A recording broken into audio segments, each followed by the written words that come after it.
Hello everyone. Data structure के इस lecture में हम time and space requirement of algorithms discuss करेंगे। Time and space complexity. Sometimes there are more than one way to solve a problem. We need to learn how to compare the performance of different algorithms and choose the best one to solve a particular problem. एक problem को solve करने के लिए बहुत सारे तरीके होते हैं और हमको ढेर सारे अवेलेबल तरीके में से, मेथड में से, एल्गोरिदम में से बेस्ट चूज करना होता है। तो हम कैसे चूज करेंगे? अगर एल्गोरिदम की बात है, प्रोग्राम की बात है, तो एक ही प्रॉब्लम को सॉल्व करने के लिए कई प्रोग्राम बन सकते हैं, कई टेक्निक से, कई एल्गोरिदम से। तो कौन सा वाला बेहतर होगा, ये मुझे एनालाइज करना है। इसके लिए हम ये मेजर करते हैं कि कौन सा प्रोग्राम सेम प्रॉब्लम को सॉल्व करने के लिए कितने नंबर ऑफ इंस्ट्रक्शन को एग्जीक्यूट कर रहा है। ओके, अगर एक प्रॉब्लम का जो साइज है वो n है, एक्चुअली जो इनपुट का साइज है वो n है, तो n के कॉन्टेक्स्ट में कितने नंबर ऑफ इंस्ट्रक्शन एग्जीक्यूट हो रहे हैं। अगर n साइज का इनपुट है, उसको प्रोसेस करने में n number of instruction execute हो रहे हैं, कि उसको प्रोसेस करने में n square number of instruction execute हो रहे हैं, कि n/2, कि log n, कितना भी। तो n इंस्ट्रक्शन को, n साइज के इनपुट को प्रोसेस करने के लिए n के टर्म में कितने इंस्ट्रक्शन एग्जीक्यूट हो रहे हैं, हम इसको मेजर करते हैं और फिर हम बताते हैं कि कौन सा वाला बेस्ट है। While analyzing an algorithm, we mostly consider the time complexity and space complexity.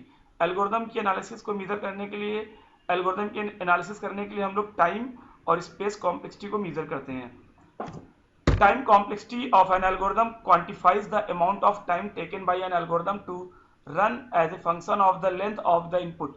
Similarly, space complexity of an algorithm quantifies the amount of space or memory taken by an algorithm to run as a function of the length of the input. Time complexity means होता है कि एक algorithm n input data को, n number of input को process करने के लिए n के टर्म में कितने नंबर ऑफ इंस्ट्रक्शन एग्जीक्यूट कर रही है। और स्पेस कॉम्प्लेक्सिटी ऑफ एल्गोरिथम का मतलब होता है कि n नंबर ऑफ डेटा को प्रोसेस करने के लिए वो कितना स्पेस मेमोरी में ले रही है। इसको एक एग्जाम्पल से समझ सकते हैं। हमारे पास एक कोड है, इसमें int count is equal to 0, for I is equal to 0 I less than n, I plus plus, for j is equal to 0 j less than I, j plus plus. n यहाँ पे input का size है, array का size है मान लीजिए।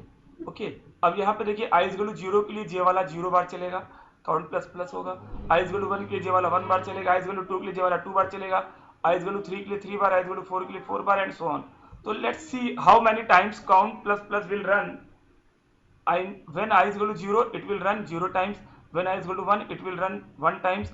When I is equal to 2, it will run 2 times, and so on. Total number of times count plus plus will run is 0 plus 1 plus 2। जितनी बार count plus plus execute हुआ सबको हम जोड़ देंगे तो इक्वल कितना होगा, n into n minus one by two. n into n minus one by two sum होगा, और इसका जो फार्मूला होगा, वो इसका जो फंक्शन होगा वो होगा बिग ऑफ एन स्क्वायर, क्योंकि यहाँ पे ये क्या हो जाएगा, n square minus n by two हो जाएगा। तो इसका जो सबसे लॉन्ग टर्म होता है, सबसे बड़ा टर्म होता है, उसको हम लोग ले लेते हैं और उसको बिग ओ ऑफ एन के टर्म में लिख देते हैं।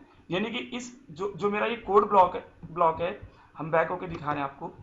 ये कोड ब्लॉक में काउंट प्लस प्लस कितनी बार चल रहा है, मैक्सिमम एन स्क्वायर बार चल रहा है। तो इसकी जो टाइम कॉम्प्लेक्सिटी हुई वो क्या हुई, एन स्क्वायर हुई। तो इस लेक्चर में इतना ही रखेंगे, अगले लेक्चर में इसको आगे डिस्कस करेंगे। Thank you.